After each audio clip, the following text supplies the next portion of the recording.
Aaron Mitchell, President Ronald Reagan's first and only execution. Ronald Wilson Reagan was an American politician, union leader, and actor who served as the 40th President of the United States from 1981 to 1989. Before ascending to the presidency, he previously served as the 33rd Governor of California from 1967 to 1975 and was the president of the Screen Actors Guild from 1947 to 1952 and 1959 to 1960. During his time as the 33rd Governor of California from 1967 to 1975, there was only one execution. This was the execution of Aaron Mitchell. Mitchell was the last person to be executed in California before the Supreme Court of California ruled in 1972 that the death penalty was unconstitutional. The Supreme Court of the United States made a similar ruling later that year. He was the 194th person to be executed by gassing in California from 1937 to 1967, and the only person to be executed in that state during the term of Governor Ronald Reagan. Both Reagan and his predecessor had declined clemency. Mitchell's case had been heard twice by the U.S. Supreme Court and twice by the California Supreme Court.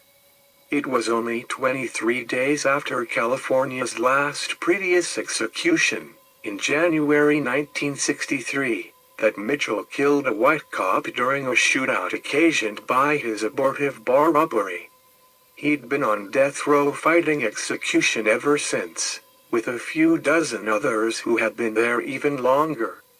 That gummed-up death penalty process, for which the Golden State is so well known today, was most vividly symbolized at the time by the 12-year death row odyssey of Carol Chessman. Reagan had outspokenly run on capital punishment, however, and there's such a thing as feeding your base. He surely was not going to execute nobody. Mitchell was the man in line, and he certainly fit that not safe to walk the streets at night angle, if you catch the drift. In an ebony profile of his last days, Mitchell emerges at once radicalized and resigned, his 4 years awaiting death spent researching and studying the race problem. When the aide in charge of the clemency application is overtly pro-Scrooge, future Attorney General Edwin Meese, not much chance, no.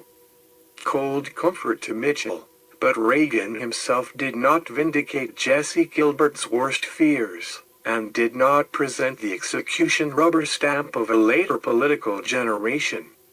For his time and place, being visibly willing to approve some executions amply proved his credentials. Newsweek called the governor a man of conviction after the Mitchell execution. Mission accomplished. Reagan would stay the next death date on his watch, that of Daniel Allen Roberts, over questions of mental competency.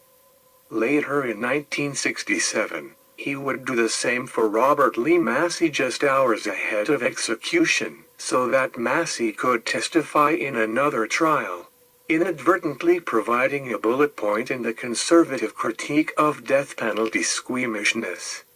And in the event, the great communicator would be spared any great need to answer for a significant slate of individual clemency decisions. It was judicial activity far more than executive reticence that stayed the hand of California's executioner.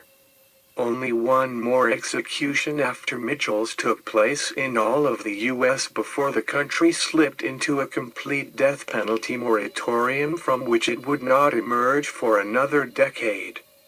Reagan left the California governor's mansion in 1975 during the death penalty's long hiatus.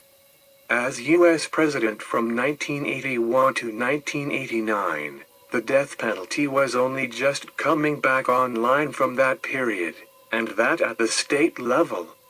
Beyond platitudinous approval of the trend, Reagan never had to put his own signature on a federal death warrant.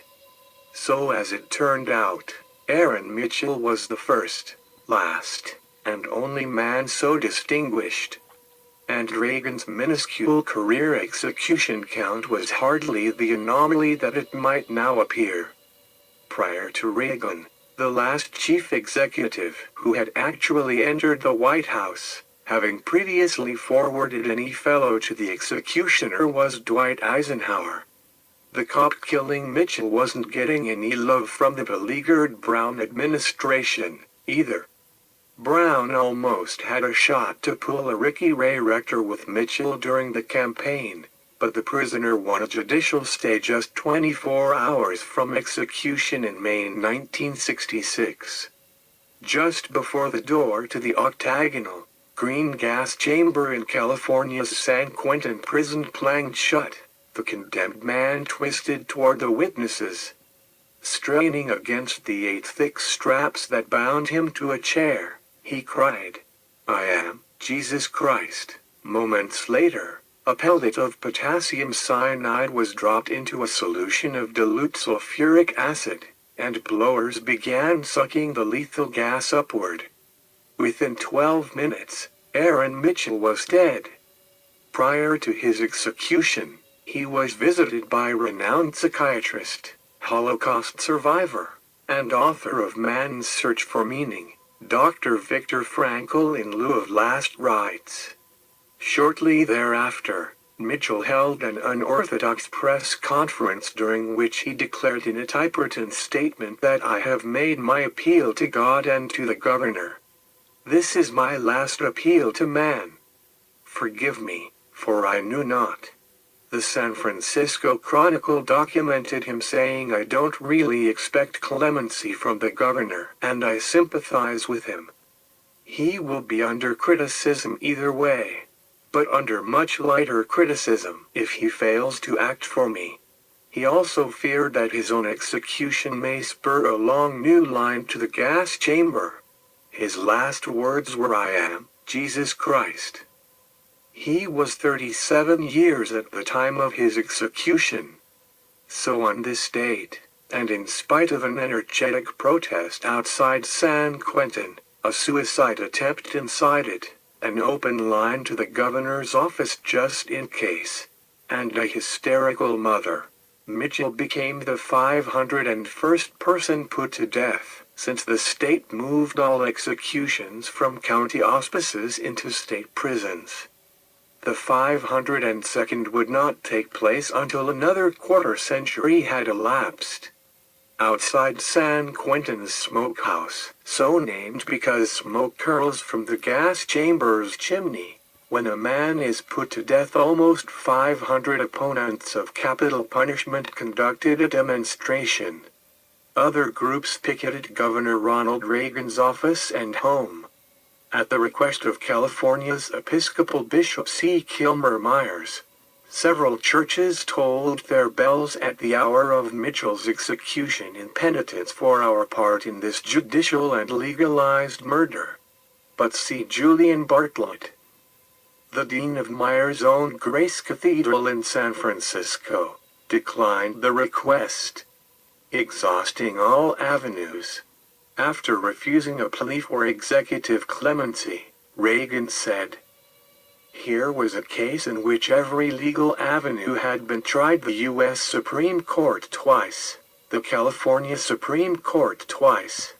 Moreover, his predecessor, Governor Edmund Brown, had rejected clemency. Concluded Reagan, the law is the law, and it must be upheld." There were no further executions in California until 1992, when Robert Alton Harris was gassed. The gas chamber was ruled unconstitutional in California in 1996. Thank you for watching Death Row.